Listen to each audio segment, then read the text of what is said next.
안녕하세요 여러분. 오늘은 서울의 소형 아파트 가격이 왜 이렇게 고공행진을 이어가고 있는지 아마 궁금해 하시는 분들을 위해서요 아주 쉽고 차분하게 이야기해 보려고 합니다.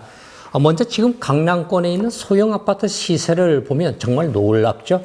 잠실에 니센스 아파트 있습니다. 여기에 27제곱미터가 무려 16억이나 하고요. 강남구에 있는 삼성동 삼성 힐스테이트라고 있는데 여기 40제곱미터 크기가 16억이나 합니다. 송파의 헬리오시티 잘 아시죠? 유명한 아파트인데요. 39제곱미터가요 무려 15억 합니다. 성수동에 있는 유명한 비싼 아파트 트리마제 역시 35제곱미터임에도 불구하고요 무려 21억에서 23억 사이에 거래가 됩니다. 이렇게 듣기만 해도 실감이 잘 나지 않으실 건데요. 마치 남의 나라 이야기 같습니다. 아닙니다. 지금 여러분이 살고 있는 서울에서 벌어지고 있는 상황이고요. 어떤 분들은 한마디로 부동산 시장이 미쳤다 이렇게 또 말하기도 합니다. 이렇게 높은 가격은 자고 나기만 하면 이전의 고점을 계속해서 넘어서고 있습니다. 작은 평수라고 해서 저렴할 것 같지만 실제로는 오히려 희소성과 집중적인 수요 때문에요. 가격은 계속 더욱더 오르고 있는 상황입니다. 이런 현상은 비단 강남만의 이야기는 아니고요. 마포라든가 용산, 또 송파, 성수 이런 핵심 지역에서도 소형 평형이 최근 수년 동안에 무려 40에서 80%나 오르는 사례가 굉장히 많습니다. 이렇게 소형 아파트 가격이 미친 듯이 오르는 이유 결론부터 말씀드리겠습니다. 바로 희소성이 있는 거고요. 두 번째는 실수요자들의 폭발적인 수요입니다. 왜냐하면 1, 2인 가구가 꾸준히 늘어나자마자 경제적 부담을 줄일 수 있으면서도 입지가 좋고 또 생활 인프라가 뛰어난 그런 소형 아파트로요 실거주 수요가 몰리게 되어 있습니다. 단순히 전월세 수요뿐만 아니라 미래 자산 가치와 또 황금성을 노린 이런 투자 수요가 집중된 결과라고 볼 수가 있습니다. 앞으로 여러분들이 주목해야 할 트렌드를 알아보셔야 되는데요. 바로 초소형 아파트 또는 초소형 오피스텔의 프리미엄화 이런 것들을 한번 기억해 보시기 바라고요. 특히 리노베이션을 하거나 재건축, 소형 단지의 어떤 재평가 이런 흐름이 계속 이어질 것으로 보입니다. 강남권뿐만 아니라 노원구라든가 또 영등포, 또 광진구 이런 곳은 여러분 교통 호재가 굉장히 좋고요. 또 생활 인프라가 크게 개선되는 이런 효과를 갖고 있는 지역이기도 합니다. 따라서 이런 지역에 어떤 소형 평형의 아파트 또 주거형 부동산이 새롭게 부각되고 있는 것이죠. 또 여러분 최근에 저출산 심각하지 않습니까? 또 청년들의 1인 가구가 계속 증가하고 있고요. 더군다나 또 시니어 세대에 또 은퇴하시는 분들의 어떤 다운사이징 이런 수요, 큰 평수에서 작은 평으로 옮겨가는 수요가 또 무시무시합니다. 이렇게 소형 아파트 시장을 움직이는 핵심 변수로 여러 가지 상황들이 계속 떠오르고 있는 그런 상황입니다. 이런 소형 주거용 부동산에 대한 수요가 폭발적으로 늘어나는 것이 아마 미래에도 계속 이어질까요? 단기적으로는 조정 흐름이 나오기는 아주 쉽지 않아 보이고요. 신규 소형 매물 공급은 여전히 부족한 상황입니다. 오피스텔 공급도 계속 줄어들고 있는 그런 상황이고요. 최근에 이런 또 안전자산 선호 분위기로 인해서 이런 소형 주거용 부동산에 대한 실수요가 늘어난과 동시에 임대 수요가 또 동시에 늘어나고 있는 상황입니다.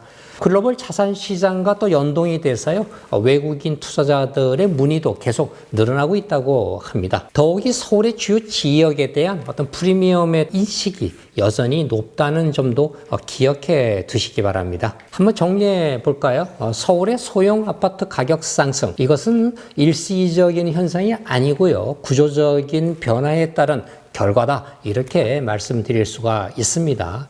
그 배경에는 물론 여러 가지가 있죠. 앞서 말씀드린 대로 여러 가지 이유가 있는데 크게 제가 5가지로 요약해 볼 수가 있습니다. 첫 번째는 말씀드린 대로 1, 2인 가구의 아마 꾸준한 그런 증가죠. 즉 혼자 사는 사람 또는 젊은 부부 등의 어떤 실수요자가 늘어나면서 작은 평수를 찾는 그런 사람들이 굉장히 많아지고 있다는 것이죠. 그렇다면 수요가 또 받쳐줘야 되지 않겠습니까?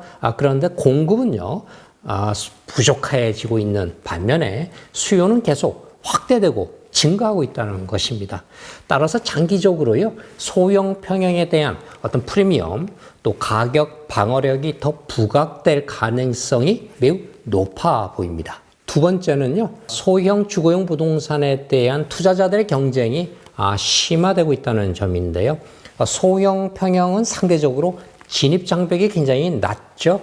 가격이 아무래도 좀 적다 보니까요. 그래서 임대라든가 전세 수요도 또 계속되고 있기 때문에 투자자와 실수요자가 동시에 몰려서 가격 상승에 힘을 실어주고 있습니다. 특히 정부에서는 아시다시피 대출이라든가 또 양도세를 조이면서 대형 평형 거래는 줄어들고 있는 반면에요. 소형은 안전자산으로 여겨지다 보니까 더 강하게 오르는 것이죠. 세 번째는 바로 입지에 대한 프리미엄입니다. 강남이라든가 잠실 이런 지역 등에서 소형 아파트는 생활이 또 교통 환경이 굉장히 뛰어나죠. 특히나 교육 인프라가 또 단단히 받쳐주다 보니까 가격 방어적인 측면에서도 훨씬 잘 되는 편이고요. 또 재건축 기대감도 계속 영향을 줘서 쉽게 물건값이 떨어지지 않는 것 같습니다. 네 번째로는 공급이 감소하는 효과인데요. 최근에 신축 소형 아파트 자체가요, 아주 적게 공급되고 있고 또 구축도 역시 희소성이 커지다 보니까 기존 물건이 더 귀해지게 마련이죠. 특히나 또 분양가 상한제와 같은 정책까지 겹쳐서 신규 매물이 아주 굉장히 적은 편입니다. 따라서 이미 있던 소형 평형에 대한 수요가 몰릴 수밖에 없는 이런 현상이 두드러지고 있다고 하는 것이죠. 마지막으로는 우리나라 국민 소득이 36,000달러를 넘어섰죠. 이렇게 자산을 바라보는 어떤 기준이요, 글로벌 수준으로 바뀌었다는 점, 이것도 우리가 잘 파악하고 있어야 될 것 같아요. 예전에 우리 국민 소득이 10,000달러 또 20,000달러 시대에는 지금처럼요, 이렇게 아파트 값이 크게 오르지 않았습니다.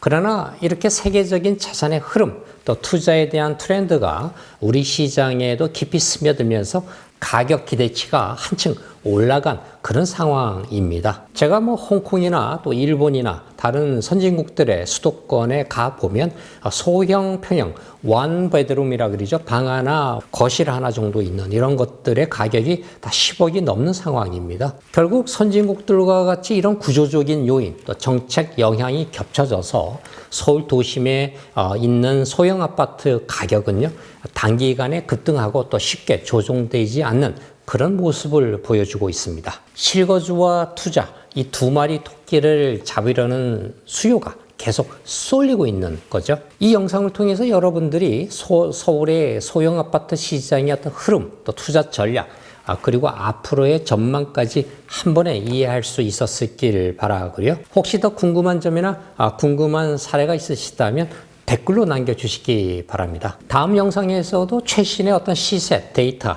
그리고 실전 투자 인사이트까지 자세히 다뤄보겠습니다. 구독과 좋아요 잊지 마시고 꼭 눌러주시면 힘이 많이 됩니다.